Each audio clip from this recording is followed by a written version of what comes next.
Hi மக்களே, எல்லோரும் எப்படி இருக்கீங்க? ஒரு வழியாக வீடு வந்து சேர்ந்தாச்சு ஆஸ்பத்திரியிலேருந்து.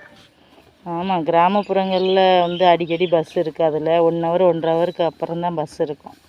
காலையில் 7:30 மணிக்கு போனோம். இங்கே எல்லா வேலையும் முடிச்சுட்டு 3:30க்கு தான் வந்தோம். இப்போ வந்ததுமே அடுத்த ஒரு வேலை. என்ன வேலைன்னு பாருங்கள், பால் பிச்சுக்கு இருக்காரு. கிட்டக்க வீடியோ எடுத்தால் மாடு முத்தி போடும். அதனால் நான் இந்த சைடு நிற்கிறேன். எங்கள் வீட்டுக்கார் பால் பீச்சிக்கிட்டு இருக்காரு, பார்த்தீங்களா? பாருங்க, இது வந்து எங்கள் மகாலட்சுமி. நல்லவ, அவாறு தின்னுக்கிட்டே இருப்பா. முட்டை மாட்டா, யாரையும் எதுவும் இது பண்ண மாட்டா. இவளும் அதே மாதிரி தின்னி பண்டாரமாக வந்துட்டா. நல்ல சிகப்பாக இருக்கால.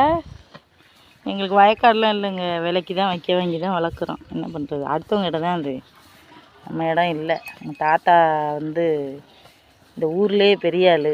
ஆனால் பேத்தி வந்து பாருங்கள், வீடு இல்லாமல் கஷ்டப்படுறேன். பரவாயில்ல, கடவுள்னு ஒருத்தன் இருக்கான், அவன் நமக்கு ஒரு வீடு கொடுப்பான். அதனால் நம்ம ஒன்றும் ஃபீல் பண்ண தேவையில்லை. அங்கே ஒருத்தர் நிற்கிறா பாருங்கள், காளை மாடு மாதிரியே இருக்கா.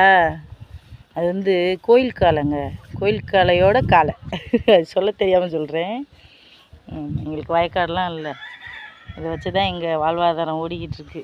அவளை அடுத்து பீச்சணும். 2 பேருக்குமே ஊசி போட்டு 2 பேரும் இப்போ ஒரு 2 மாதம் ஆச்சு ஊசி போட்டு.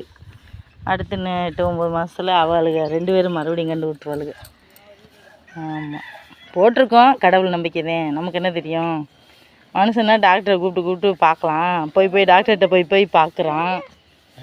நம்ம வந்து வாயிலா ஜீவன் இல்லை, அதனால் வந்து நம்ம தெரியாது. அவங்க கண்டு என்றைக்கு போடுறாங்களோ அப்போ தானே தெரியும்.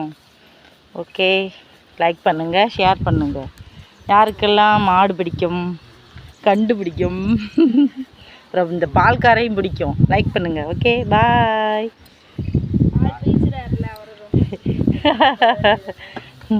நான் ஒருத்தி நிற்கித பாருங்க, வம்பளுத்துக்கிட்டு.